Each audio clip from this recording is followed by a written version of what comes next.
I am a rather elderly man. The nature of my avocations for the last 30 years has brought me into more than ordinary contact with what would seem an interesting and somewhat singular set of men, of whom as yet nothing that I know of has ever been written. I mean the law copyists or scriveners. I have known very many of them, professionally and privately, and if I pleased could relate divers histories, at which good-natured gentlemen might smile, and sentimental souls might weep. But I waive the biographies of all other scriveners for a few passages in the life of Bartleby, who was a scrivener of the strangest I ever saw or heard of, while of other law copyists I might write the complete life. Of Bartleby nothing of that sort can be done. I believe that no materials exist for a full and satisfactory biography of this man. It is an irreparable loss to literature. Bartleby was one of those beings of whom nothing is ascertainable, except from the original sources, and in his case those are very small. What my own astonished eyes saw of Bartleby, that is all I know of him, except indeed one vague report which will appear in the sequel. Ere introducing the scrivener as he first appeared to me, it is fit I make some mention of myself, my employees, my business, my chambers, and general surroundings, because some such description is indispensable to an adequate understanding of the chief character about to be presented. Imprimis, I am a man who, from his youth upwards, has been filled with a profound conviction that the easiest way of life is the best. Hence, though I belong to a profession proverbially energetic and nervous, even to turbulence at times, yet nothing of that sort have I ever suffered to invade my peace. I am one of those unambitious lawyers who never addresses a jury or in any way draws down public applause, but in the cool tranquility of a snug retreat, do a snug business among rich men's bonds and mortgages and title deeds. All who know me consider me an eminently safe man. The late John Jacob Astor, a personage little given to poetic enthusiasm, had no hesitation in pronouncing my first grand point to be prudence, my next, method. I do not speak it in vanity, but simply record the fact that I was not unemployed in my profession by the late John Jacob Astor, a name which, I admit, I love to repeat, for it hath a rounded and orbicular sound to it, and rings like unto bullion. I will freely add that I was not insensible to the late John Jacob Astor's good opinion. Some time prior to the period at which this little history begins, my avocations had been largely increased. The good old office, now extinct in the state of New York, of a master in chancery, had been conferred upon me. It was not a very arduous office, but very pleasantly remunerative. I seldom lose my temper, much more seldom indulge in dangerous indignation at wrongs and outrages, but I must be permitted to be rash here and declare that I consider the sudden and violent abrogation of the office of Master in Chancery by the new Constitution as a premature act, inasmuch as I had counted upon a life lease of the profits, whereas I only received those of a few short years. But this is by the way. My chambers were upstairs at No. Wall Street. At one end they looked upon the white wall of the interior, of a spacious skylight shaft, penetrating the building from top to bottom. This view might have been considered rather tame than otherwise, deficient in what landscape painters call life. But if so, the view from the other end of my chambers offered at least a contrast, if nothing more. In that direction, my windows commanded an unobstructed view of a lofty brick wall, black by age and everlasting shade, which wall required no spyglass to bring out its lurking beauties, but for the benefit of all near-sighted spectators, was pushed up to within 10 feet of my window panes. Owing to the great height of the surrounding buildings and my chambers being on the second floor, the interval between this wall and mine not a little resembled a huge square cistern. At the period just preceding the advent of Bartleby, I had 2 persons as copyists in my employment and a promising lad as an office boy. First, Turkey. Second, Nippers. Third, Ginger Nut. These may seem names, the like of which are not usually found in the directory. In truth, they were nicknames, mutually conferred upon each other by my 3 clerks, and were deemed expressive of their respective persons or characters. Turkey was a short, pursy Englishman of about my own age, that is, somewhere not far from 60. In the morning, one might say his face was of a fine florid hue, but after 12 o'clock meridian, his dinner hour, it blazed like a grate full of Christmas coals, and continued blazing, but as it were with a gradual wane, till 6 o'clock p.m. or thereabouts, after which I saw no more of the proprietor of the face, which gaining its meridian with the sun, seemed to set with it, to rise, culminate, and decline the following day with the like regularity and undiminished glory. There are many singular coincidences I have known in the course of my life, not the least among which was the fact that exactly when Turkey displayed his fullest beams from his red and radiant countenance, just then, too, at that critical moment, began the daily period when I considered his business capacities as seriously disturbed for the remainder of the 24 hours. Not that he was absolutely idle or averse to business then, far from it. The difficulty was he was apt to be altogether too energetic. There was a strange, inflamed, flurried, flighty recklessness of activity about him. He would be incautious in dipping his pen into his inkstand. All his blots upon my documents were dropped there after 12 o'clock meridian. Indeed, not only would he be reckless and sadly given to making blots in the afternoon, but some days he went further, and was rather noisy. At such times, too, his face flamed with augmented blazonry, as if cannel coal had been heaped on anthracite. He made an unpleasant racket with his chair, spilled his sandbox, in mending his pens, impatiently split them all to pieces, and threw them on the floor in a sudden passion. Stood up and leaned over his table, boxing his papers about in a most indecorous manner, very sad to behold in an elderly man like him. Nevertheless, as he was in many ways a most valuable person to me, and all the time before 12 o'clock meridian, was the quickest, steadiest creature too, accomplishing a great deal of work in a style not easy to be matched. For these reasons I was willing to overlook his eccentricities, though indeed occasionally I remonstrated with him. I did this very gently, however, because, though the civilest, nay, the blandest and most reverential of men in the morning, yet in the afternoon he was disposed, upon provocation, to be slightly rash with his tongue, in fact, insolent. Now, valuing his morning services as I did, and resolved not to lose them, yet at the same time made uncomfortable by his inflamed ways after 12 o'clock, and being a man of peace, unwilling by my admonitions to call forth unseemly retorts from him, I took upon me one Saturday noon, he was always worse on Saturdays, to hint to him very kindly that perhaps now that he was growing old, it might be well to abridge his labors. In short, he need not come to my chambers after 12 o'clock, but dinner over had best go home to his lodgings and rest himself till tea time. But no, he insisted upon his afternoon devotions. His countenance became intolerably fervid as he oratorically assured me, gesticulating with a long ruler at the other end of the room, that if his services in the morning were useful, how indispensable then in the afternoon. With submission, "Sir," said Turkey on his occasion, "I consider myself your right-hand man. In the morning I but marshal and deploy my columns, but in the afternoon I put myself at their head and gallantly charge the foe thus." And he made a violent thrust with the ruler. "But the blots, Turkey," intimated I. "True, but with submission, sir, behold these hairs. I am getting old. Surely, sir, a blot or two of a warm afternoon is not to be severely urged against. Gray hairs, old age, even if it blot the page, is honorable. With submission, sir, we both are getting old." This appeal to my fellow feeling was hardly to be resisted. At all events, I saw that go he would not.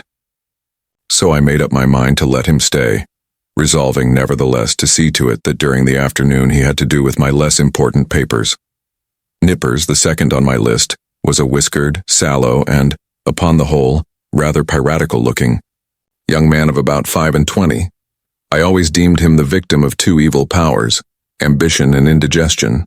The ambition was evinced by a certain impatience of the duties of a mere copyist, an unwarrantable usurpation of strictly professional affairs, such as the original drawing up of legal documents. The indigestion seemed betokened in an occasional, nervous testiness and grinning irritability, causing the teeth to audibly grind together over mistakes committed in copying. Unnecessary maledictions, hissed rather than spoken, in the heat of business, and especially by a continual discontent with the height of the table where he worked. Though of a very ingenious mechanical turn, Nippers could never get this table to suit him. He put chips under it, blocks of various sorts, bits of pasteboard, and at last went so far as to attempt an exquisite adjustment by final pieces of folded blotting paper. But no invention would answer. If, for the sake of easing his back, he brought the table lid at a sharp angle well up towards his chin, and wrote there like a man using the steep roof of a Dutch house for his desk. If now he lowered the table to his waistbands and stooped over it in writing, then there was a sore aching in his back. In short, the truth of the matter was, Nippers knew not what he wanted. Or if he wanted anything, it was to be rid of a scrivener's table altogether. Among the manifestations of his diseased ambition was a fondness he had for receiving visits from certain ambiguous-looking fellows in seedy coats, whom he called his clients. Indeed, I was aware that not only was he at times considerable of a ward politician, but he occasionally did a little business at the justices' courts, and was not unknown on the steps of the tombs. I have good reason to believe, however, that one individual who called upon him at my chambers, and who with a grand air he insisted was his client, was no other than a dun, and the alleged title deed, a bill. But with all his failings and the annoyances he caused me, Nippers, like his compatriot Turkey, was a very useful man to me, wrote a neat, swift hand, and when he chose was not deficient in a gentlemanly sort of deportment. Added to this, he always dressed in a gentlemanly sort of way, and so incidentally reflected credit upon my chambers, whereas with respect to Turkey, I had much ado to keep him from being a reproach to me. His clothes were apt to look oily and smell of eating houses. He wore his pantaloons very loose and baggy in summer.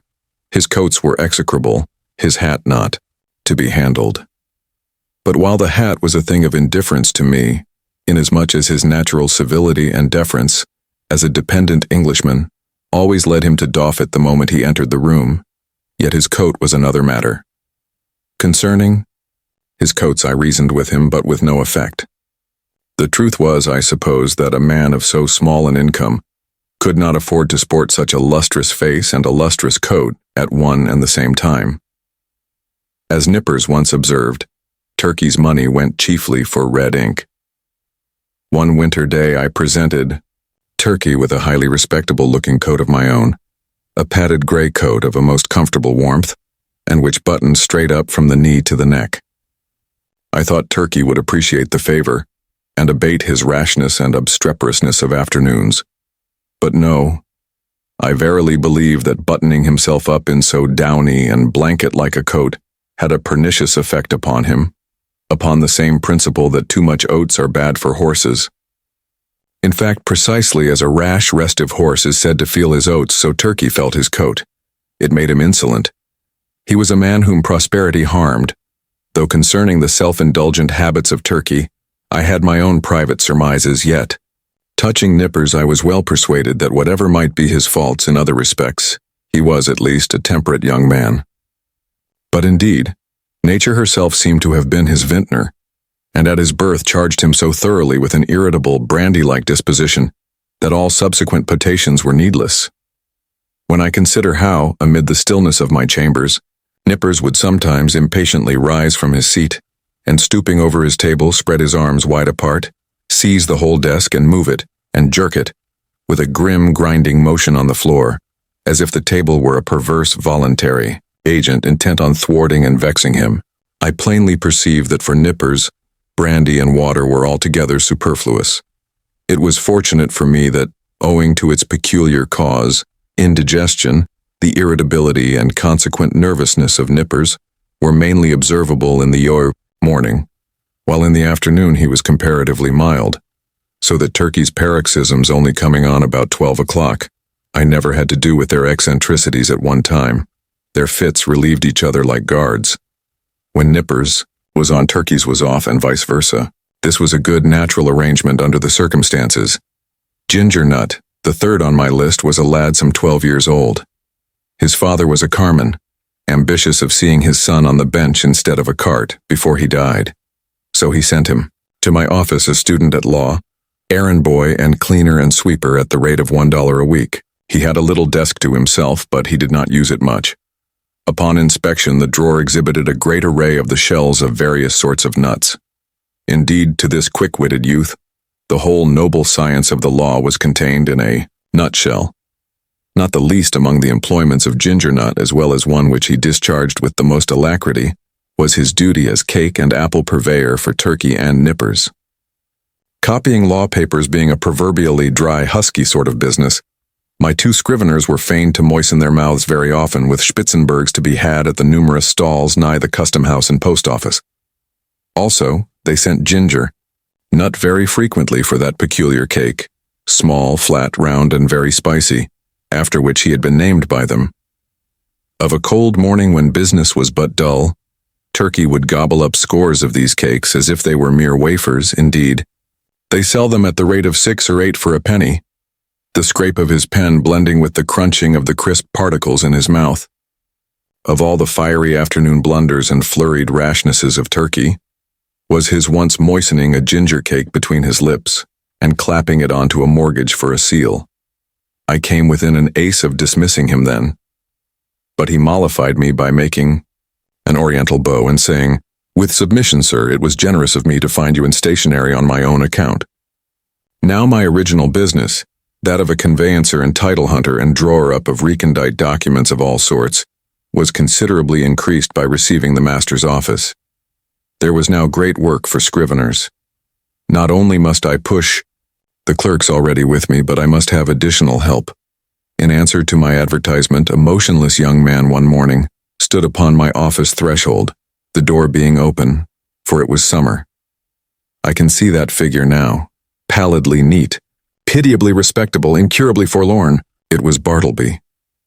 After a few words touching his qualifications, I engaged him, glad to have among my corps of copyists a man of so singularly sedate an aspect, which I thought might operate beneficially upon the flighty temper of Turkey and the fiery one of Nippers.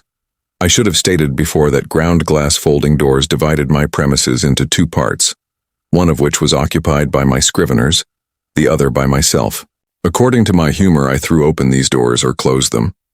I resolved to assign Bartleby a corner by the folding doors, but on my side of them, so as to have this quiet man within easy call, in case any trifling thing was to be done. I placed his desk close up to a small side window in that part of the room, a window which originally had afforded a lateral view of certain grimy backyards and bricks, but which, owing to subsequent erections, commanded at present no view at all, though it gave some light. Within 3 feet of the panes was a wall, and the light came down from far above, between 2 lofty buildings, as from a very small opening in a dome. Still further to a satisfactory arrangement, I procured a high green folding screen, which might entirely isolate Bartleby from my sight, though not remove him from my voice. And thus, in a manner, privacy and society were conjoined. At first, Bartleby did an extraordinary quantity of writing. As if long famishing for something to copy, he seemed to gorge himself on my documents. There was no pause for digestion. He ran a day and night line, copying by sunlight and by candlelight. I should have been quite delighted with his application, had he been cheerfully industrious. But he wrote on silently, palely, mechanically. It is, of course, an indispensable part of a scrivener's business to verify the accuracy of his copy, word by word. Where there are 2 or more scriveners in an office, they assist each other in this examination, one reading from the copy, the other holding the original. It is a very dull, wearisome, and lethargic affair. I can readily imagine that to some sanguine temperaments it would be altogether intolerable. For example, I cannot credit that the meddlesome poet Byron would have contentedly sat down with Bartleby to examine a law document of, say, 500 pages, closely written in a crimpy hand. Now and then, in the haste of business, it had been my habit to assist in comparing some brief document myself, calling Turkey or Nippers for this purpose. One object I had in placing Bartleby so handy to me behind the screen was to avail myself of his services on such trivial occasions. It was on the 3rd day, I think, of his being with me, and before any necessity had arisen for having his own writing examined, that being much hurried to complete a small affair I had in hand, I abruptly called to Bartleby. In my haste and natural expectancy of instant compliance, I sat with my head bent over the original on my desk, and my right hand sideways and somewhat nervously extended with the copy, so that immediately upon emerging from his retreat, Bartleby might snatch it and proceed to business without the least delay. In this very attitude did I sit when I called to him, rapidly stating what it was I wanted him to do, namely, to examine a small paper with me. Imagine my surprise, nay, my consternation, when without moving from his privacy, Bartleby in a singularly mild, firm voice replied, "I would prefer not to." I sat a while in perfect silence, rallying my stunned faculties. Immediately it occurred to me that my ears had deceived me, or Bartleby had entirely misunderstood my meaning. I repeated my request in the clearest tone I could assume, but in quite as clear a one came the previous reply, "I would prefer not to." "Prefer not to," echoed I, rising in high excitement and crossing the room with a stride. "What do you mean? Are you moonstruck? I want you to help me compare this sheet here. Take it." And I thrust it towards him. "I would prefer not to," said he. I looked at him steadfastly. His face was leanly composed, his gray eye dimly calm. Not a wrinkle of agitation rippled him. Had there been the least uneasiness, anger, impatience, or impertinence in his manner, in other words, had there been anything ordinarily human about him, doubtless I should have violently dismissed him from the premises. But as it was, I should have as soon thought of turning my pale plaster of Paris bust of Cicero out of doors. I stood gazing at him a while, as he went on with his own writing, and then reseated myself at my desk. This is very strange, thought I. What had one best do? But my business hurried me. I concluded to forget the matter for the present, reserving it for my future leisure. So calling Nippers from the other room, the paper was speedily examined. A few days after this, Bartleby concluded 4 lengthy documents, being quadruplicates of a week's testimony taken before me in my High Court of Chancery. It became necessary to examine them. It was an important suit, and great accuracy was imperative.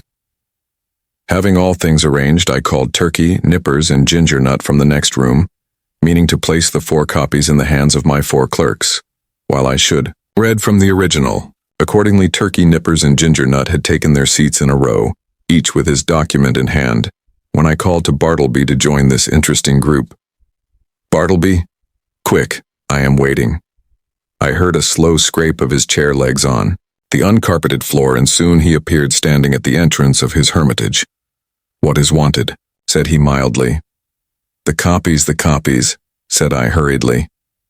"We are going to examine them there," and I held towards him the 4th quadruplicate. "I would prefer not to," he said, and gently disappeared behind the screen. For a few moments I was turned into a pillar of salt, standing at the head of my seated column of clerks. Recovering myself, I advanced towards the screen and demanded the reason for such extraordinary conduct. "Why do you refuse?" "I would prefer not to." With any other man I should have flown outright into a dreadful passion, scorned all further words, and thrust him ignominiously from my presence. But there was something about Bartleby that not only strangely disarmed me, but in a wonderful manner touched and disconcerted me. I began to reason with him. "These are your own copies we are about to examine. It is labor-saving to you, because one examination will answer for your 4 papers. It is common usage. Every copyist is bound to help examine his copy. Is it not so? Will you not speak? Answer." "I prefer not to," he replied in a flute-like tone. It seemed to me that while I had been addressing him, he carefully revolved every statement that I made, fully comprehended the meaning, could not gainsay the irresistible conclusions, but, at the same time, some paramount consideration prevailed, with him to reply as he did. "You are decided, then, not to comply with my request, a request made according to common usage and common sense?" He briefly gave me to understand that on that point, my judgment was sound. Yes, his decision was irreversible. It is not seldom the case that when a man is browbeaten in some unprecedented and violently unreasonable way, he begins to stagger in his own plainest faith. He begins, as it were, vaguely to surmise that, wonderful as it may be, all the justice and all the reason is on the other side. Accordingly, if any disinterested persons are present, he turns to them for some reinforcement for his own faltering mind. "Turkey," said I, "what do you think of this? Am I not right?" "With submission, sir," said Turkey with his blandest tone, "I think that you are." "Nippers," said I, "what do you think of it?" "I think I should kick him out of the office." The reader of nice perceptions will here perceive that, it being morning, Turkey's answer is couched in polite and tranquil terms, but Nippers replies in ill-tempered ones. Or to repeat a previous sentence, Nippers' ugly mood was on duty. "And Turkey's off." "Ginger Nut," said I, willing to enlist the smallest suffrage in my behalf, "what do you think of it?" "I think, sir, he's a little loony," replied Ginger Nut with a grin. "You hear what they say," said I, turning towards the screen. "Come forth and do your duty." But he vouchsafed no reply. I pondered a moment in sore perplexity, but once more business hurried me. I determined again to postpone the consideration of this dilemma to my future leisure. With a little trouble we made out to examine the papers without Bartleby, though at every page or two, Turkey deferentially dropped his opinion that this proceeding was quite out of the common, while Nippers, twitching in his chair with a dyspeptic nervousness, ground out between his set teeth occasional hissing maledictions against the stubborn oaf behind the screen. And for his Nippers' part, this was the first and the last time he would do another man's business without pay.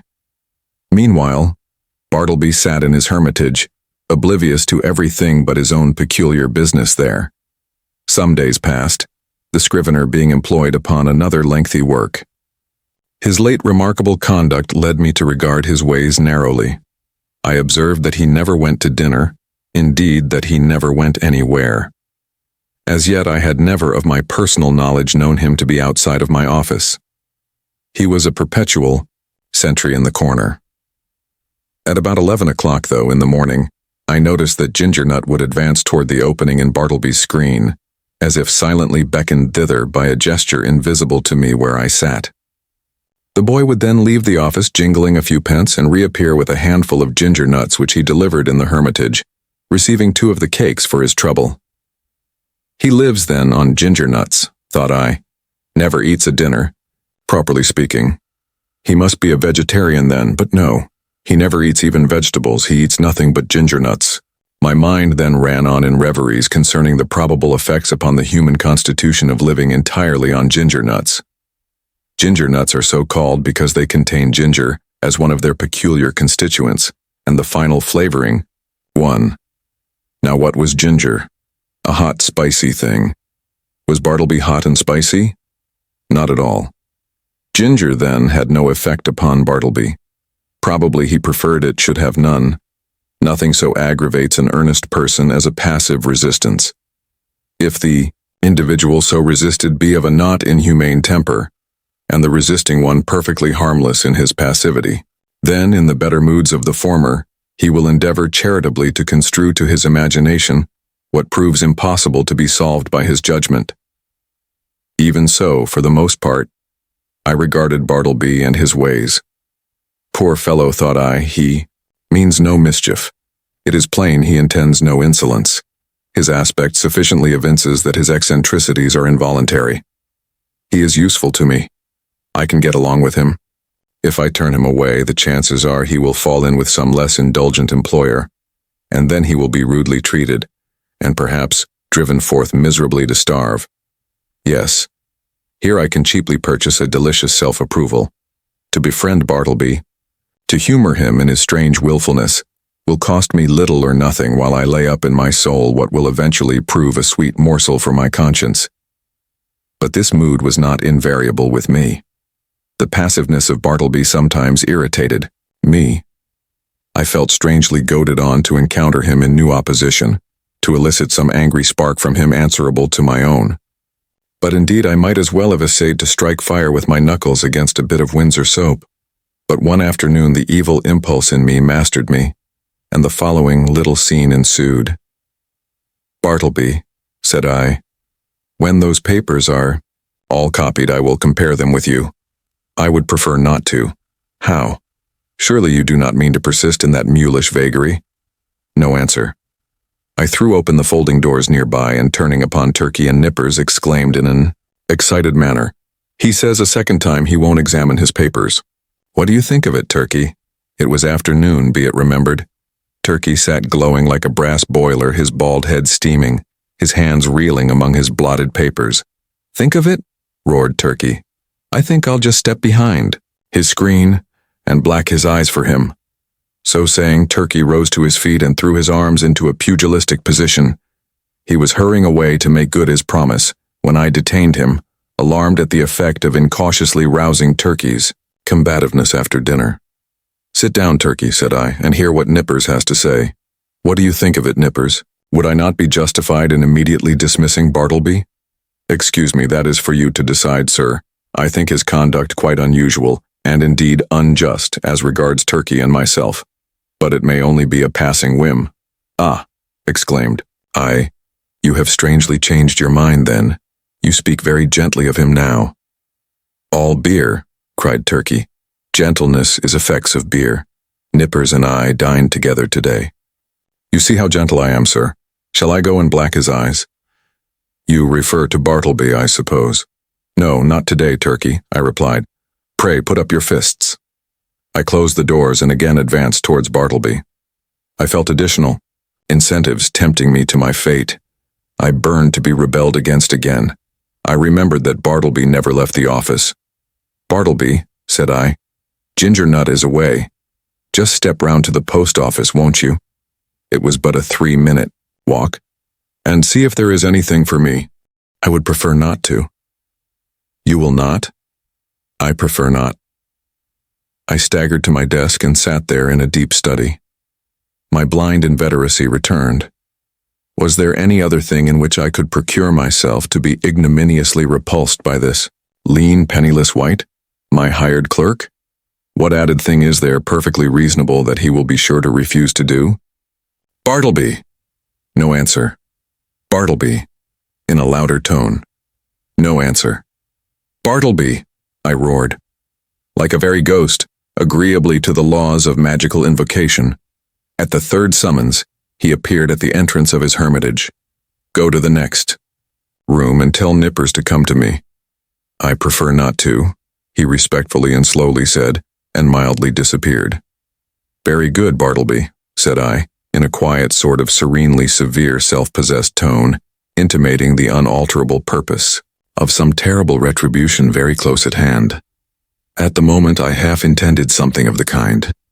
But upon the whole, as it was drawing towards my dinner hour, I thought it best to put on my hat and walk home for the day, suffering much from perplexity and distress of mind. Shall I acknowledge it? The conclusion of this whole business was that it soon became a fixed fact of my chambers that a pale young scrivener by the name of Bartleby had a desk there, that he copied for me at the usual rate of 4 cents a folio, 100 words. But he was permanently exempt from examining the work done by him, that duty being transferred to Turkey and Nippers, one of compliment doubtless to their superior acuteness. Moreover, said Bartleby was never on any account to be dispatched on the most trivial errand of any sort, and that even if entreated to take upon him such a matter, it was generally understood that he would prefer not to. In other words, that he would refuse point blank. As days passed on, I became considerably reconciled to Bartleby. His steadiness, his freedom from all dissipation, his incessant industry, except when he chose to throw himself into a standing reverie behind his screen, his great stillness, his unalterableness of demeanor under all circumstances, made him a valuable acquisition. One prime thing was this: he was always there, first in the morning, continually through the day, and the last at night. I had a singular confidence in his honesty. I felt my most precious papers perfectly safe in his hands. Sometimes, to be sure, I could not for the very soul of me avoid falling into sudden spasmodic passions with him, for it was exceeding difficult to bear in mind all the time those strange peculiarities, privileges and unheard of exemptions, forming the tacit stipulations on Bartleby's part, under which he remained in my office. Now and then, in the eagerness of dispatching pressing business, I would inadvertently summon Bartleby in a short, rapid tone to put his finger, say, on the incipient tie of a bit of red tape with which I was about compressing some papers. Of course, from behind the screen, the usual answer, "I prefer not to," was sure to come. And then how could a human creature with the common infirmities of our nature refrain from bitterly exclaiming upon such perverseness, such unreasonableness? However, every added repulse of this sort which I received only tended to lessen the probability of my repeating the inadvertence. Here it must be said that according to the custom of most legal gentlemen occupying chambers in densely populated law buildings, there were several keys to my door. One was kept by a woman residing in the attic, which person weekly scrubbed and daily swept and dusted my apartments. Another was kept by Turkey for convenience sake. The third I sometimes carried in my own pocket. The fourth I knew not who had.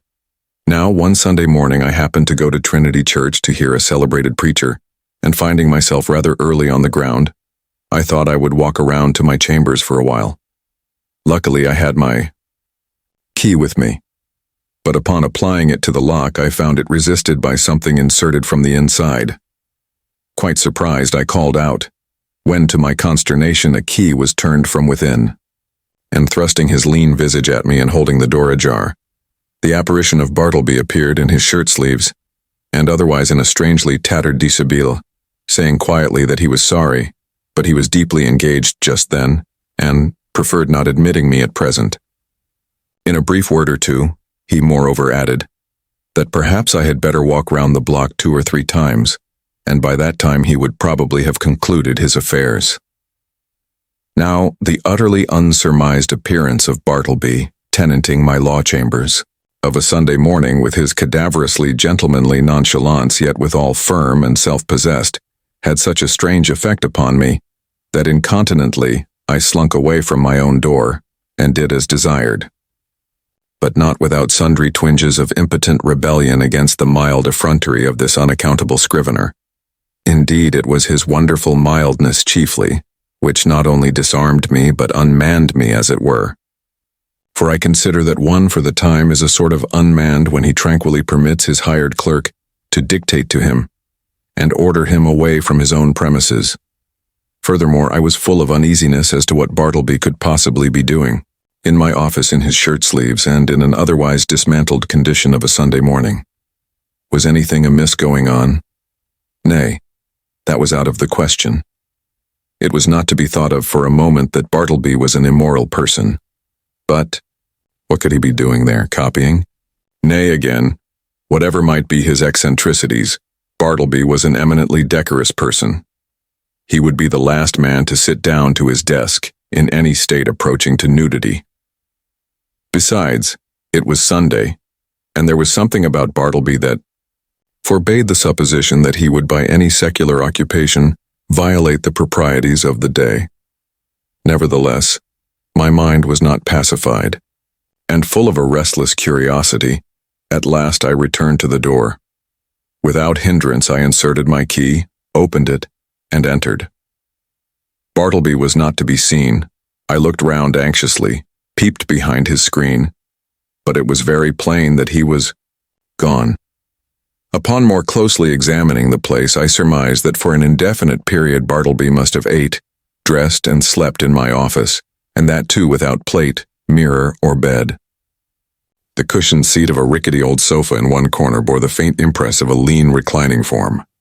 Rolled away under his desk, I found a blanket. Under the empty grate, a blacking box and brush. On a chair, a tin basin, with soap and a baba ragged towel. In a newspaper, a few crumbs of ginger nuts and a morsel of cheese. Yes, thought I, it is evident enough that Bartleby has been making his home here, keeping bachelor's hall all by himself. Immediately then the thought came sweeping across me. What miserable friendlessness and loneliness are here revealed. His poverty is great, but his solitude how horrible. Think of it. Of a Sunday, Wall Street is deserted as Petra, and every night of every day it is an emptiness. This building too, which of weekdays hums with industry and life, at nightfall echoes with sheer vacancy, and all through Sunday is forlorn. And here Bartleby makes his home. sole spectator of a solitude which he has seen all populous, a sort of innocent and transformed Marius brooding among the ruins of Carthage. For the first time in my life, a feeling of overpowering, stinging melancholy seized me. Before I had never experienced aught but a not unpleasing sadness. The bond of a common humanity now drew me irresistibly to gloom, a fraternal melancholy. For both I and Bartleby were sons of Adam. I remembered the bright silks and sparkling faces I had seen that day, in gala trim, swan-like sailing down the Mississippi of Broadway, and I contrasted them with the pallid copyist and thought to myself, happiness courts the light, so we deem the world is gay, but misery hides aloof, so we deem that misery there is none. These sad fancyings, chimeras doubtless of a sick and silly brain, led on to other and more special thoughts, concerning the eccentricities of Bartleby. Presentiments of strange discoveries hovered round me. The scrivener's pale form appeared to me laid out among uncaring strangers in its shivering winding sheet. Suddenly I was attracted by Bartleby's closed desk, the key in open sight, left in the lock. I mean no mischief, seek the gratification of no heartless curiosity, thought I. Besides, the desk is mine and its contents too, so I will make bold to look within. Everything was methodically arranged, the papers smoothly placed. The pigeonholes were deep, and removing the files of documents I groped into their recesses. Presently I felt something there and dragged it out. It was an old bandana handkerchief, heavy and knotted. I opened it and saw it was a savings bank. I now recalled all the quiet mysteries which I had noted in the man.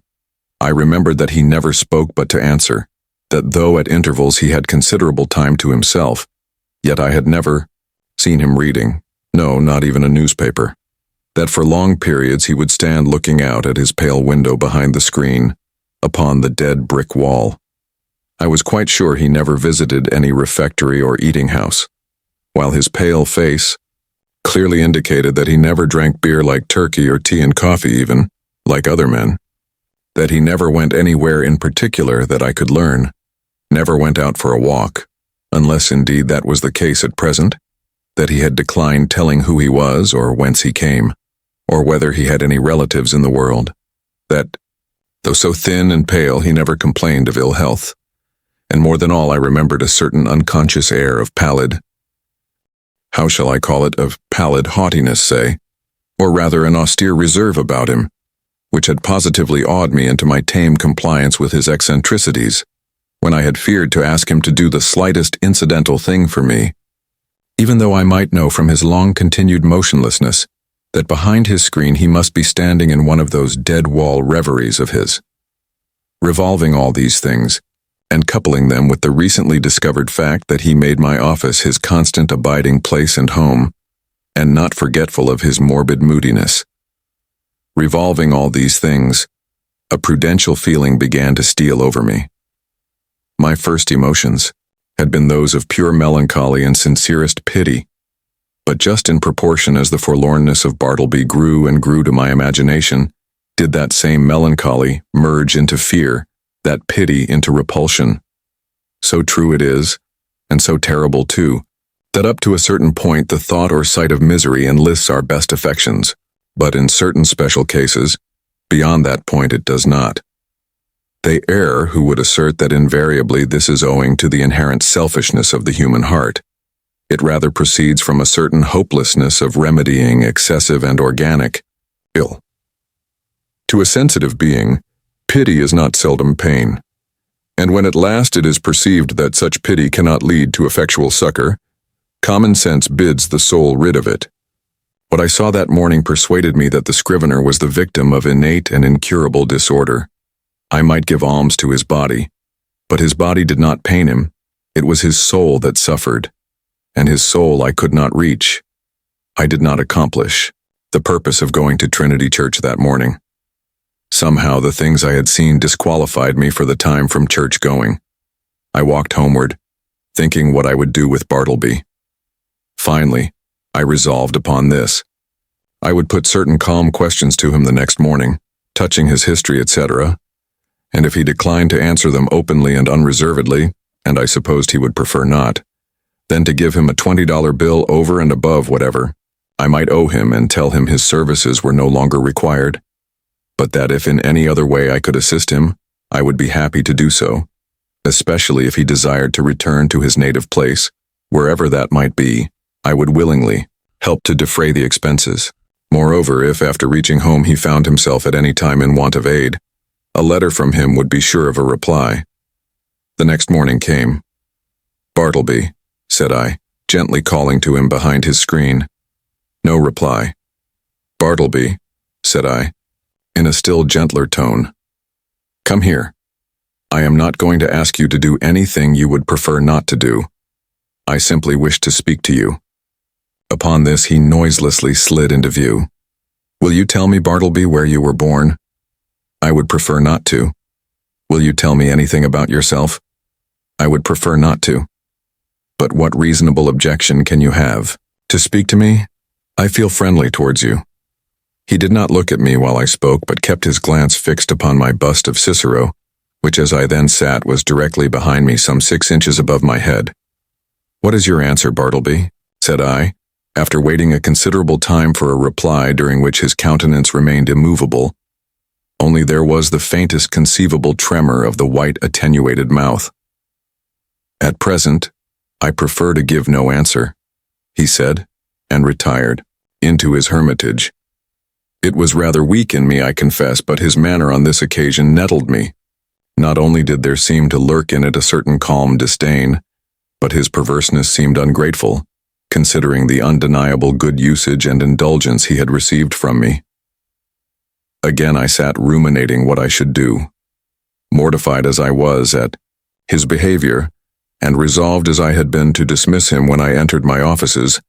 Nevertheless, I strangely felt something superstitious knocking at my heart, and forbidding me to carry out my purpose, and denouncing me for a villain if I dared to breathe one bitter word against this forlornest of mankind. At last, familiarly drawing my chair behind his screen, I sat down and said, "Bartleby, never mind then about revealing your history, but let me entreat you as a friend to comply as far as may be with the usages of this office. Say now you will help to examine papers tomorrow or next day. In short, say now that in a day or two you will begin to be a little reasonable. Say so, Bartleby." "At present I would prefer not to be a little reasonable," was his mildly cadaverous reply. Just then the folding doors opened, and Nippers approached. He seemed suffering from an unusually bad night's rest, induced by severer indigestion than common. He overheard those final words of Bartleby. "Prefer not, eh?" gritted Nippers. "I'd prefer him if I were you, sir," addressing me. "I'd prefer him. I'd give him preferences, the stubborn mule. What is it, sir, pray, that he prefers not to do now?" Bartleby moved not a limb. "Mr. Nippers," said I, "I'd prefer that you would withdraw for the present." Somehow, of late, I had got into the way of involuntarily using this word, prefer, upon all sorts of not exactly suitable occasions, and I trembled to think that my contact with the scrivener had already and seriously affected me in a mental way. And what further and deeper aberration might it not yet produce? This apprehension had not been without efficacy in determining me to summary means. As Nippers, looking very sour and sulky, was departing, Turkey blandly and deferentially approached. "With submission, sir," said he. "Yesterday I was thinking about Bartleby here, and I think that if he would but prefer to take a quart of good ale every day, it would do much towards mending him and enabling him to assist in examining his papers." "So you have got the word too," said I, slightly excited. "With submission, what word, sir?" asked Turkey, respectfully crowding himself into the contracted space behind the screen, and by so doing making me jostle the scrivener. "What word, sir?" "I would prefer to be left alone here," said Bartleby, as if offended at being mobbed in his privacy. "That's the word, Turkey," said I. "That's it." "Oh, prefer?" "Oh, yes. Queer word. I never use it myself. But, sir, as I was saying, if he would but prefer—" "Turkey," interrupted I, "you will please withdraw." "Oh, certainly, sir, if you prefer that I should." As he opened the folding door to retire, Nippers at his desk caught a glimpse of me, and asked whether I would prefer to have a certain paper copied on blue paper or white. He did not in the least roguishly accent the word prefer. It was plain that it involuntarily rolled from his tongue. I thought to myself, surely I must get rid of a demented man who already has in some degree turned the tongues, if not the heads, of myself and clerks, but I thought it prudent not to break the dismission at once. The next day I noticed that Bartleby did nothing but stand at his window in his dead-wall reverie. Upon asking him why he did not write, he said that he had decided upon doing no more writing. "Why, how now? What next?" exclaimed I. "Do no more writing?" "No more." "And what is the reason?" "Do you not see the reason for yourself?" he indifferently replied. I looked steadfastly at him and perceived that his eyes looked dull and glazed. Instantly it occurred to me that his unexampled diligence in copying by his dim window for the first few weeks of his stay with me might have temporarily impaired his vision. I was touched. I said something in condolence with him. I hinted that of course he did wisely in abstaining from writing for a while, and urged him to embrace that opportunity of taking wholesome exercise in the open air. This, however, he did not do. A few days after this, my other clerks being absent and being in a great hurry to dispatch certain letters by the mail, I thought that, having nothing else earthly to do, Bartleby would surely be less inflexible than usual and carry these letters to the post office, but he blankly declined. So, much to my inconvenience, I went myself. Still added days went by. Whether Bartleby's eyes improved or not I could not say. To all appearance I thought they did, but when I asked him if they did, he vouchsafed no answer. At all events, he would do no copying. At last, in reply to my urgings, he informed me that he had permanently given up copying. "What?" exclaimed I. "Suppose your eyes should get entirely well, better than ever before, would you not copy then?" "I have given up copying," he answered, and slid aside. He remained as ever, a fixture in my chamber.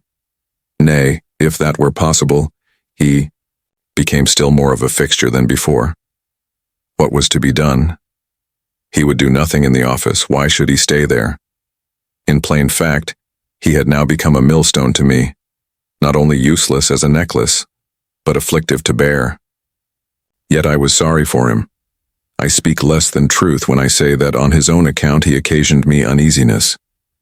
If he would but have named a single relative or friend, I would instantly have written, and urged their taking the poor fellow away to some convenient retreat.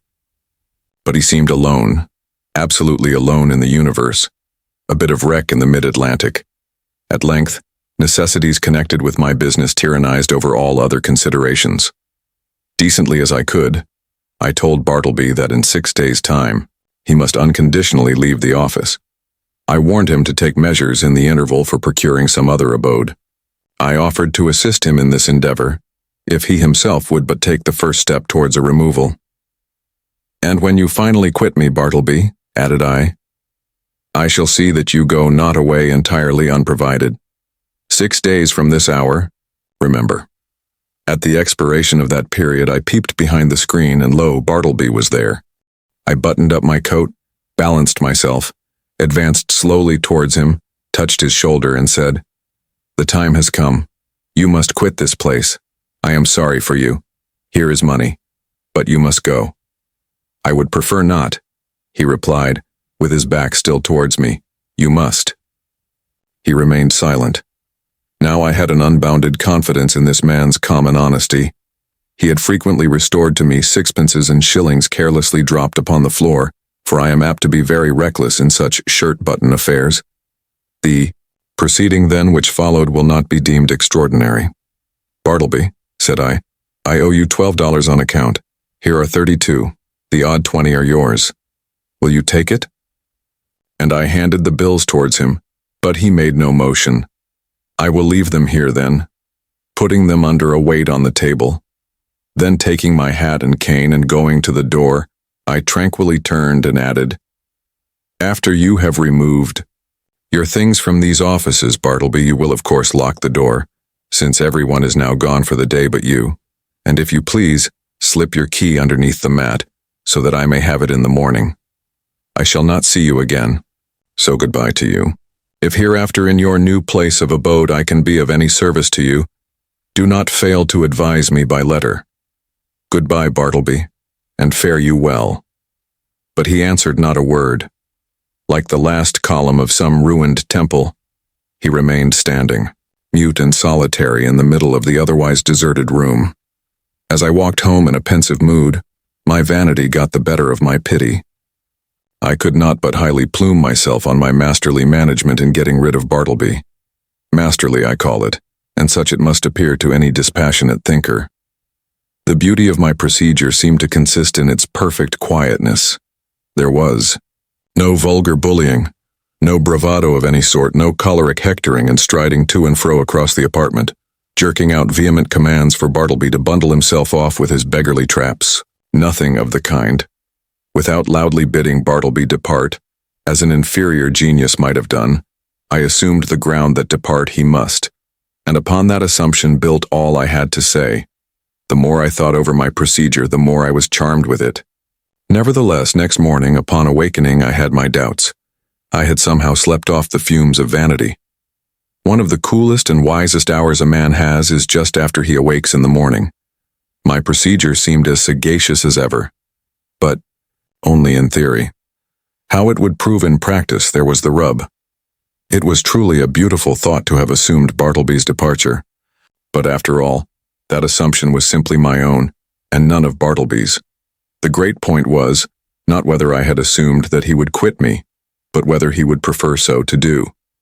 He was more a man of preferences than assumptions.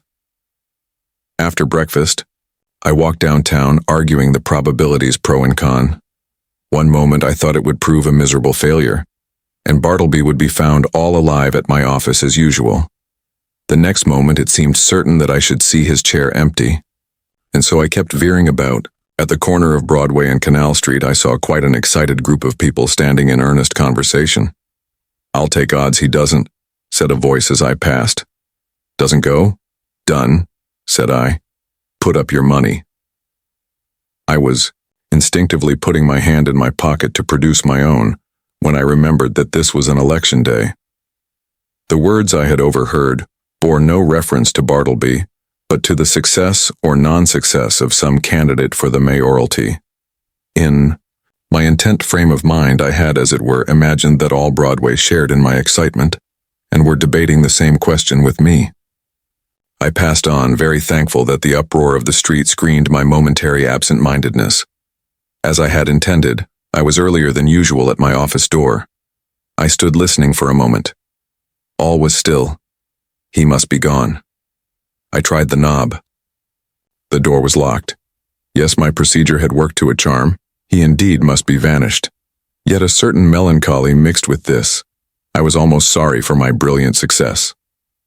I was fumbling under the doormat for the key which Bartleby was to have left there for me, when accidentally my knee knocked against a panel, producing a summoning sound, and in response a voice came to me from within. "Not yet. I am occupied." It was Bartleby. I was thunderstruck. For an instant I stood like the man who, pipe in mouth, was killed one cloudless afternoon long ago in Virginia by a summer lightning. At his own warm open window he was killed, and remained leaning out there, upon the dreamy afternoon till someone touched him when he fell. "Not gone," I murmured at last. But again obeying that wondrous ascendancy which the inscrutable scrivener had over me, and from which ascendancy, for all my chafing, I could not completely escape, I slowly went downstairs and out into the street, and while walking round the block considered what I should next do in this unheard-of perplexity. Turn the man out by an actual thrusting I could not. To drive him away by calling him hard names would not do. Calling in the police was an unpleasant idea. And yet permit him to enjoy his cadaverous triumph over me. This too I could not think of. What was to be done? Or if nothing could be done, was there anything further that I could assume in the matter? Yes, as before I had prospectively assumed that Bartleby would depart, so now I might retrospectively assume that departed he was. In the legitimate carrying out of this assumption, I might enter my office in a great hurry, and pretending not to see Bartleby at all, walk straight against him as if he were air. Such a proceeding would in a singular degree have the appearance of a home thrust. It was hardly possible that Bartleby could withstand such an application of the doctrine of assumptions. But upon second thoughts, the success of the plan seemed rather dubious. I resolved to argue the matter over with him again. "Bartleby," said I, entering the office with a quietly severe expression, "I am seriously displeased. I am pained, Bartleby. I had thought better of you. I had imagined you of such a gentlemanly organization that in any delicate dilemma a slight hint would suffice. In short, an assumption. But it appears I am deceived. Why?" I added, unaffectedly starting. "You have not even touched that money yet," pointing to it, just where I had left it the evening previous. He answered nothing. "Will you, or will you not, quit me?" I now demanded in a sudden passion, advancing close to him. "I would prefer not to quit you," he replied, gently emphasizing the not. "What earthly right have you to stay here?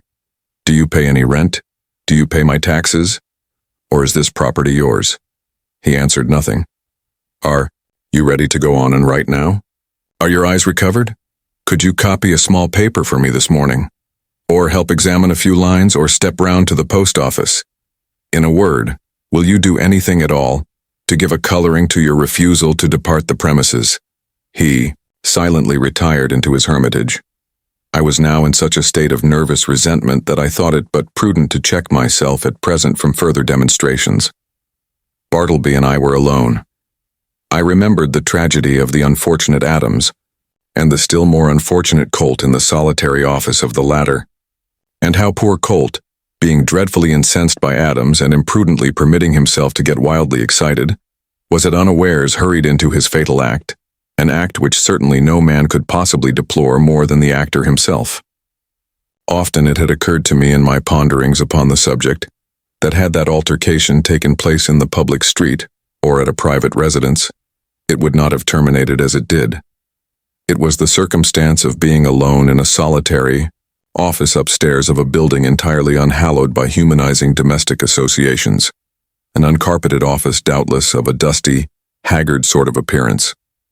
This it must have been, which greatly helped to enhance the irritable desperation of the hapless Colt.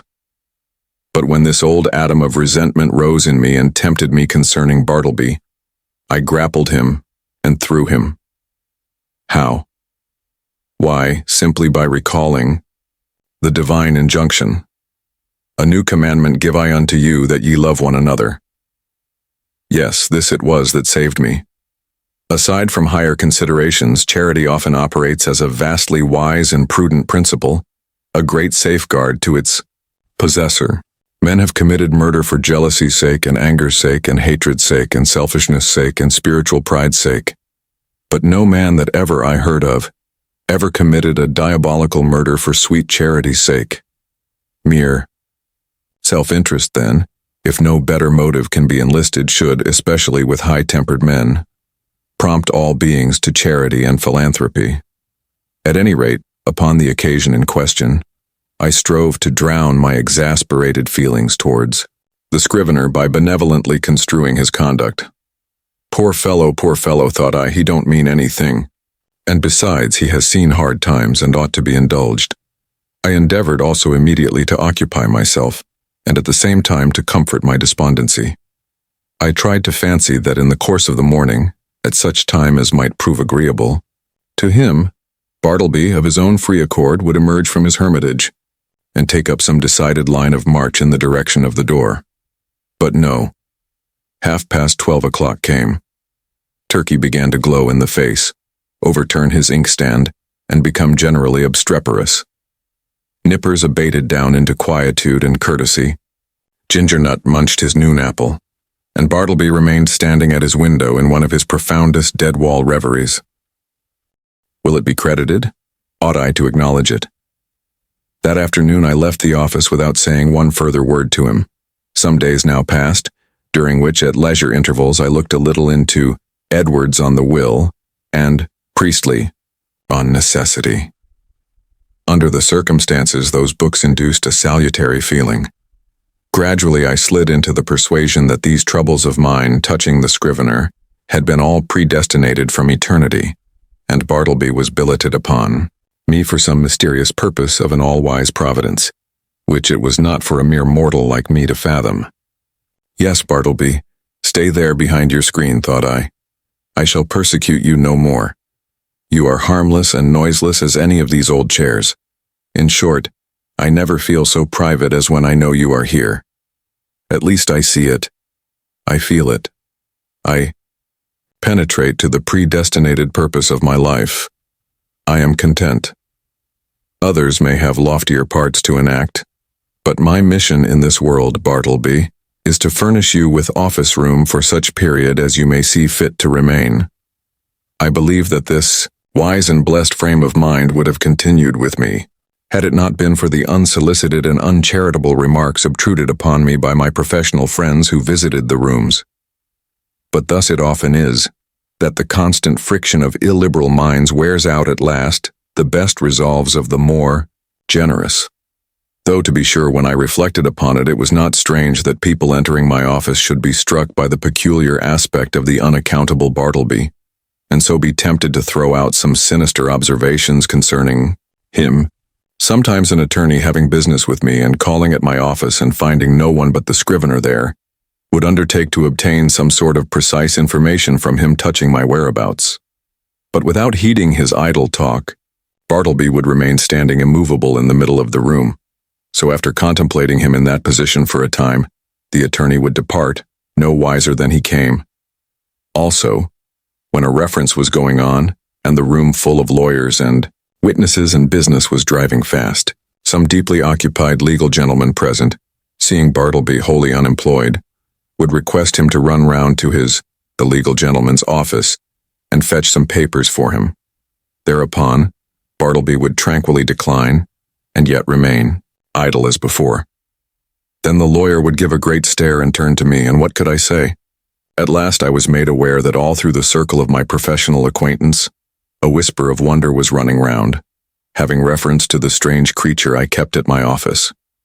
This worried me very much, and as the idea came upon me of his possibly turning out a long-lived man, and keep occupying my chambers and denying my authority, and perplexing my visitors, and scandalizing my professional reputation, and casting a general gloom over the premises, keeping soul and body together to the last upon his savings, for doubtless he spent but half a dime a day, and in the end, perhaps outlive me and claim possession of my office by right of his perpetual occupancy. As all these dark anticipations crowded upon me more and more, and my friends continually intruded their relentless remarks upon the apparition in my room, a great change was wrought in me. I resolved to gather all my faculties together, and forever rid me of this intolerable incubus. Ere revolving any complicated project, however, adapted to this end, I first simply suggested to Bartleby the propriety of his permanent departure. In a calm and serious tone I commended the idea to his careful and mature consideration, but having taken 3 days to meditate upon it, he apprised me that his original determination remained the same. In short, that he still preferred to abide with me. What shall I do? I now said to myself, buttoning up my coat to the last button. What shall I do? What ought I to do? What does conscience say I should do with this man, or rather ghost? Rid myself of him I must. Go he shall. But how? You will not thrust him, the poor, pale, passive mortal? You will not thrust such a helpless creature out of your door? You will not dishonor yourself by such cruelty? No, I will not. I cannot do that. Rather would I let him live and die here, and then mason up his remains in the wall. What then will you do? For all your coaxing, he will not budge. Bribes he leaves, under your own paperweight on your table. In short, it is quite plain that he prefers to cling to you. Then something severe, something unusual must be done. What? Surely you will not have him collared by a constable, and commit his innocent pallor to the common jail? And upon what ground could you procure such a thing to be done? A vagrant, is he? What? He a vagrant, a wanderer who refuses to budge? It is because he will not be a vagrant, then, that you seek to count him as a vagrant. That is too absurd. No visible means of support, there I have him. Wrong again, for indubitably he does support himself, and that is the only unanswerable proof that any man can show of his possessing the means so to do. No more then. Since he will not quit me, I must quit him. I will change my offices, I will move elsewhere, and give him fair notice that if I find him on my new premises, I will then proceed against him as a common trespasser. Acting accordingly, next day I thus addressed him. I find these chambers too far from the city hall. The air is unwholesome. In a word, I propose to remove my offices next week, and shall no longer require your services. I tell you this now in order that you may seek another place." He made no reply, and nothing more was said. On the appointed day I engaged carts, and men proceeded to my chambers, and having but little furniture, everything was removed in a few hours. Throughout, the scrivener remained standing behind the screen, which I directed to be removed the last thing. It was withdrawn, and being folded up like a huge folio, left him the motionless occupant of a naked room. I stood in the entry watching him a moment while something from within me upbraided me. I re-entered with my hand in my pocket and my heart in my mouth. "Goodbye, Bartleby. I am going. Goodbye. And God some way bless you. And take that," slipping something in his hand, but it dropped upon the floor, and then, strange to say, I tore myself from him whom I had so longed to be rid of.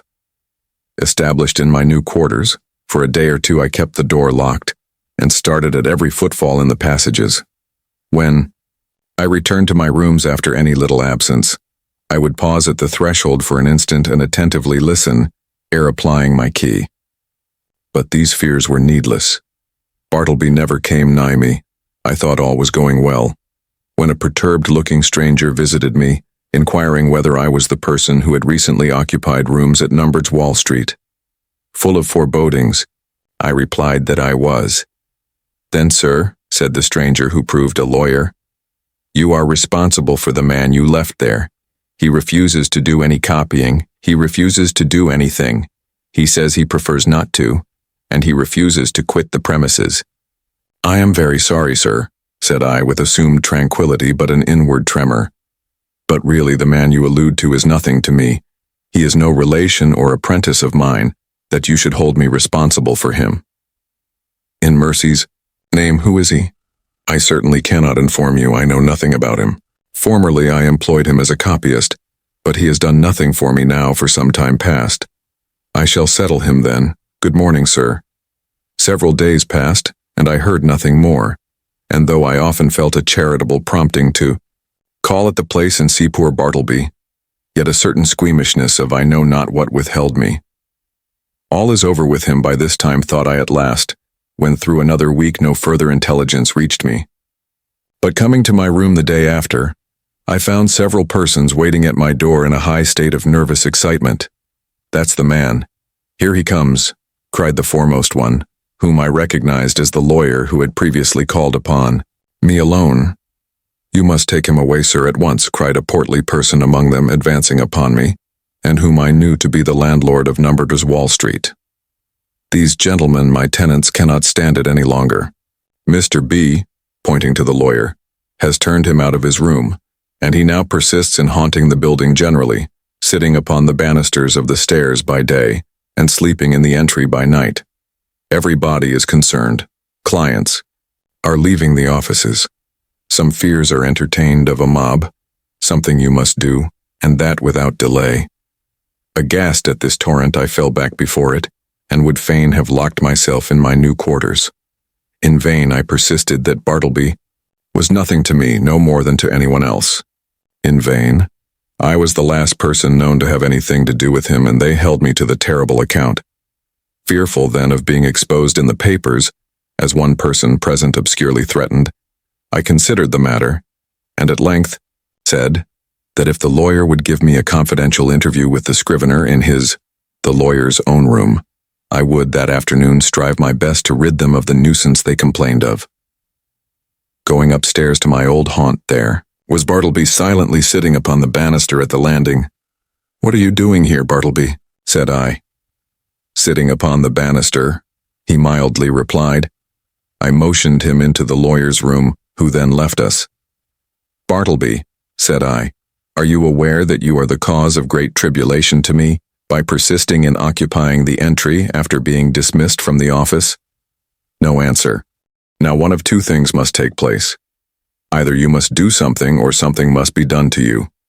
Now what sort of business would you like to engage in? Would you like to re-engage in copying for someone? No. I would prefer not to make any change. Would you like a clerkship in a dry goods store? There is too much confinement about that. No, I would not like a clerkship, but I am not particular. Too much confinement, I cried. Why, you keep yourself confined all the time. I would prefer not to take a clerkship, he rejoined, as if to settle that little item at once. How would a bartender's business suit you?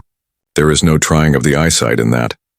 I would not like it at all, though, as I said before, I am not particular. His unwanted wordiness inspirited me. I returned to the charge. Well then, would you like to travel through the country, collecting bills for the merchants? That would improve your health? No, I would prefer to be doing something else. How then would going as a companion to Europe, to entertain some young gentleman with your conversation? How would that suit you? Not at all. It does not strike me that there is anything definite about that. I like to be stationary, but I am not particular. Stationary you shall be then, I cried, now losing all patience and for the first time in all my exasperating connection with him, fairly flying into a passion. If you do not go away from these premises before night, I shall feel bound. Indeed, I am bound to quit the premises myself, I rather absurdly concluded, knowing not with what possible threat to try to frighten his immobility into compliance. Despairing of all further efforts, I was precipitately leaving him, when a final thought occurred to me, one which had not been wholly unindulged before. Bartleby, said I, in the kindest tone I could assume under such exciting circumstances, will you go home with me now, not to my office but my dwelling, and remain there till we can conclude upon some convenient arrangement for you at our leisure? Come, let us start now, right away. No, at present I would prefer not to make any change at all. I answered nothing, but effectually dodging everyone by the suddenness and rapidity of my flight, rushed from the building, ran up Wall Street, towards Broadway, and jumping into the first omnibus was soon removed from pursuit.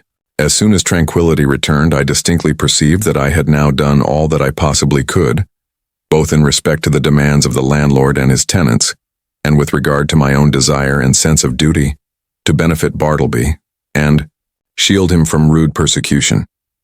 I now strove to be entirely carefree and quiescent, and my conscience justified me in the attempt, though indeed it was not so successful as I could have wished.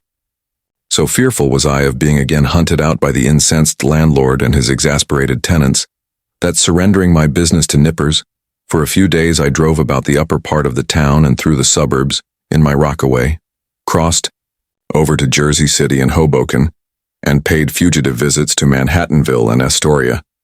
In fact, I almost lived in my rockaway for the time. When again I entered my office, lo, a note from the landlord lay upon the desk. I opened it with trembling hands. It informed me that the writer had sent to the police and had Bartleby removed to the Tombs as a vagrant. Moreover, since I knew more about him than anyone else, he wished me to appear at that place and make a suitable statement of the facts. These tidings had a conflicting effect upon me. At first I was indignant, but at last almost approved. The landlord's energetic, summary disposition had led him to adopt a procedure which I do not think I would have decided upon myself. And yet, as a last resort, under such peculiar circumstances, it seemed the only plan. As I afterwards learned, the poor scrivener, when told that he must be conducted to the Tombs, offered not the slightest obstacle, but in his pale, unmoving way, silently acquiesced. Some of the compassionate and curious bystanders joined the party, and headed by one of the constables arm in arm with Bartleby, the silent procession filed its way through all the noise and heat and joy of the roaring thoroughfares. At noon. The same day I received the note, I went to the Tombs, or to speak more properly, the halls of justice. Seeking the right officer, I stated the purpose of my call and was informed that the individual I described was indeed within. I then assured the functionary that Bartleby was a perfectly honest man, and greatly to be compassionated, however, unaccountably eccentric. I narrated all I knew, and closed by suggesting the idea of letting him remain in as indulgent confinement as possible till something less harsh might be done, though indeed I hardly knew what. At all events, if nothing else could be decided upon, the almshouse must receive him. I then begged to have an interview.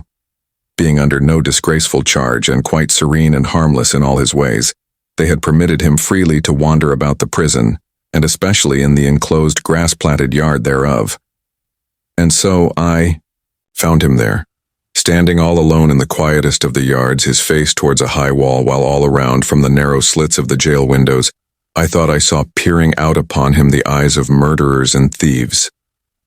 "Bartleby, I know you," he said without looking round, "and I want nothing to say to you." "It was not I that brought you here, Bartleby," said I, keenly pained at his implied suspicion. "And to you, this should not be so vile a place. Nothing reproachful attaches to you by being here, and see, it is not so sad a place as one might think. Look, there is the sky, and here is the grass. I know where I am," he replied, but would say nothing more, and so I left him. As I entered the corridor again, a broad, meat-like man, in an apron, accosted me, and jerking his thumb over his shoulder said, "Is that your friend?" "Yes." "Does he want to starve? If he does, let him live on the prison fare, that's all." "Who are you?" asked I, not knowing what to make of such an unofficially speaking person in such a place. "I am the grub man. Such gentlemen as have friends here hire me to provide them with something good to eat." "Is this so?" said I, turning to the turnkey. He said it was. "Well then," said I, slipping some silver into the grub man's hands, for so they called him, "I want you to give particular attention to my friend there. Let him have the best dinner you can get, and you must be as polite to him as possible. Introduce me, will you?" said the grub man, looking at me with an expression which seemed to say he was all impatience for an opportunity to give a specimen of his breeding. Thinking it would prove of benefit to the scrivener, I acquiesced, and asking the grub man his name, went up with him to Bartleby. "Bartleby, this is Mr. Cutlets. You will find him very useful to you." "Your servant, sir, your servant," said the grub man, making a low salutation behind his apron. "Hope you find it pleasant here, sir." "Spacious grounds, cool apartments, sir. Hope you'll stay with us some time, try to make it agreeable. May Mrs. Cutlets and I have the pleasure of your company to dinner, sir, in Mrs. Cutlets' private room?" "I prefer not to dine." "Today," said Bartleby, turning away. "It would disagree with me. I am unused to dinners." So saying, he slowly moved to the other side of the enclosure, and took up a position fronting the dead wall. "How's this?" said the grub man, addressing me with a stare of astonishment. "He's odd, ain't he?" "I think he is a little deranged," said I sadly. "Deranged? Deranged, is it? Well now, upon my word, I thought that friend of yourn was a gentleman forger. They are always pale and genteel like them forgers. I can't pity 'em. Can't help it, sir. Did you know Monroe Edwards?" he added touchingly, and paused. Then, laying his hand pityingly on my shoulder, sighed. "He died of consumption at Sing Sing. So you weren't acquainted with Monroe?" "No. I was never socially acquainted with any forgers, but I cannot stop longer. Look to my friend yonder, you will not lose by it. I will see you again." Some few days after this, I again obtained admission to the tombs and went through the corridors in quest of Bartleby, but without finding him. "I saw him coming from his cell not long ago," said a turnkey. "Maybe he's gone to loiter, in the yards." So I went in that direction. "Are you looking for the silent man?" said another turnkey, passing me. "Yonder he lies, sleeping in the yard there. 'Tis not 20 minutes since I saw him lie down." The yard was entirely quiet. It was not accessible to the common prisoners. The surrounding walls of amazing thickness kept off all sounds behind them. The Egyptian character of the masonry weighed upon me with its gloom, but a soft, imprisoned turf grew underfoot. The heart of the eternal pyramids, it seemed, wherein, by some strange magic through the clefts, grass seed dropped by birds had sprung. Strangely huddled at the base of the wall, his knees drawn up and lying on his side, his head touching the cold stones, I saw the wasted Bartleby. But nothing stirred. I paused, then went close up to him, stooped over, and saw that his dim eyes were open. Otherwise, he seemed profoundly sleeping. Something prompted me to touch him. I felt his hand, when a tingling shiver ran up my arm and down my spine to my feet. The round face of the grub man peered upon me now. "His dinner is ready. Won't he dine today either?" Or does he live without dining? Lives without dining, said I, and closed his eyes. He's asleep. Ain't he? With kings and counselors, murmured I. There would seem little need for proceeding further in this history. Imagination will readily supply the meager recital of poor Bartleby's interment. But ere parting with the reader, let me say that if this little narrative has sufficiently interested him to awaken curiosity as to who Bartleby was, and what manner of life he led prior to the present narrator's making his acquaintance, I can only reply that in such curiosity I fully share, but am wholly unable to gratify it. Yet here I hardly know whether I should divulge one little item of rumor, which came to my ear a few months after the scrivener's decease. Upon what basis it rested I could never ascertain, and hence how true it is I cannot now tell. But, inasmuch as this vague report has not been without certain strange suggestive interest to me, however sad, it may prove the same with some others, and so I will briefly mention it. The report was this: that Bartleby had been a subordinate clerk in the dead letter office at Washington, from which he had been suddenly removed by a change in the administration. When I think over this rumor, I cannot adequately express the emotions which seize me. Dead letters, does it not sound like dead men? Conceive a man by nature and misfortune prone to a pallid hopelessness. Can any business seem more fitted to heighten it than that of continually handling these dead letters and assorting them for the flames? For by the cartload they are annually burned. Sometimes from out the folded paper the pale clerk takes a ring. The finger it was meant for perhaps moulders in the grave, a banknote sent in swiftest charity. He whom it would relieve, nor eats nor hungers any more. Pardon for those who died despairing, hope for those who died unhoping, good tidings for those who died stifled by unrelieved calamities. On errands of life, these letters speed to death. Ah, Bartleby! Ah, humanity!